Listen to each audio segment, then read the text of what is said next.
Hello everyone, welcome back to my YouTube channel. So आज जैसे कि दिख रहा है स्क्रीन पे, हमारा टॉपिक है सेंट्रल डोग्मा।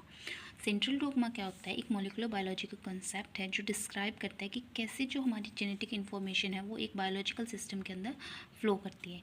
ये फर्स्ट प्रपोज किया गया था 1958 में by a scientist whose name is Francis क्रिक।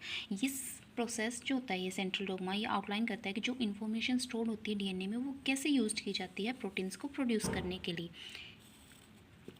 जो डीएनए है उसके अंदर जो इन्फॉर्मेशन है वो प्रोटीन्स को प्रोड्यूस करने के लिए कैसे यूज़ की जाती है।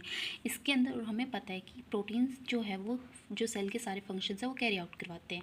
इसमें मोस्टली 3 स्टेप्स इन्वॉल्व होते हैं, that is DNA, RNA and protein. अगर डीएनए से डीएनए की एग्जैक्ट कॉपी बन रही है then the process is known as replication. If the DNA is transcribed into RNA, it means कि अगर डीएनए आरएनए में कन्वर्ट हो रहा है तो वो हमारा प्रोसेस क्या होता है? ट्रांसक्रिप्शन।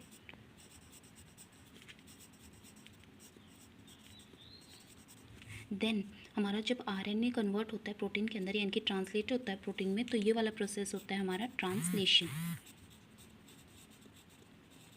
तो जो हमारा सेंट्रल डोग्मा होता है ये की कंसेप्ट इसमें इन्वॉल्व होते हैं कि अगर डीएनए से डीएनए की एग्जैक्ट कॉपी बन रही है then it is known as DNA replication, in which क्या होता है डीएनए मेक्स करता है कि exact copy of itself. Then आता है हमारा ट्रांसक्रिप्शन, जहाँ पे जो डीएनए होता है वो ट्रांसक्राइब होता है आरएनए के अंदर। आरएनए कौन सा? Messenger RNA.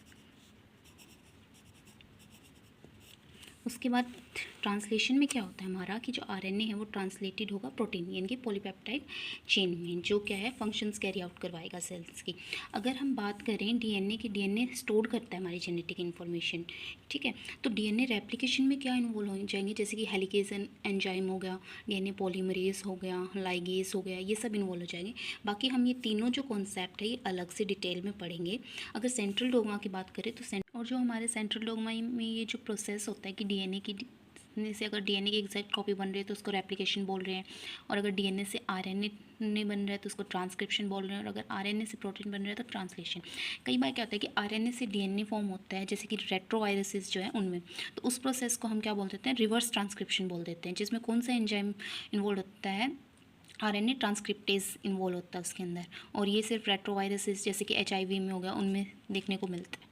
अगर सेंट्रल डोग्मा की बात करें तो सेंट्रल डोग्मा फ्रांसिस क्रिक ने दिया था, और उसके अंदर ये 3 कॉन्सेप्ट इंक्लूडेड होते हैं, DNA replication, transcription and translation. अगर इंपॉर्टेंस की बात करें तो हम सबको पता है कि जेनेटिक इन्फॉर्मेशन को एक्सप्लेन करता है कि कैसे एक्सप्रेस की जाती है। मॉलिक्यूलर बायोलॉजी का एक कॉन्सेप्ट है, ऑल्सो इन्वॉल्व है जेनेटिक्स और बायोटेक्नोलॉजी में भी इंपॉर्टेंट पार्ट प्ले करता है। बेसिक जो टेक्निक्स हैं जैसे कि जीन क्लोनिंग हो गई, क्रिस्पर हो गई, रिकम्बिनेंट डीएनए टेक्नोलॉजी हो गई, all are basis on this process DNA replication, transcription and translation. So this is all about central dogma.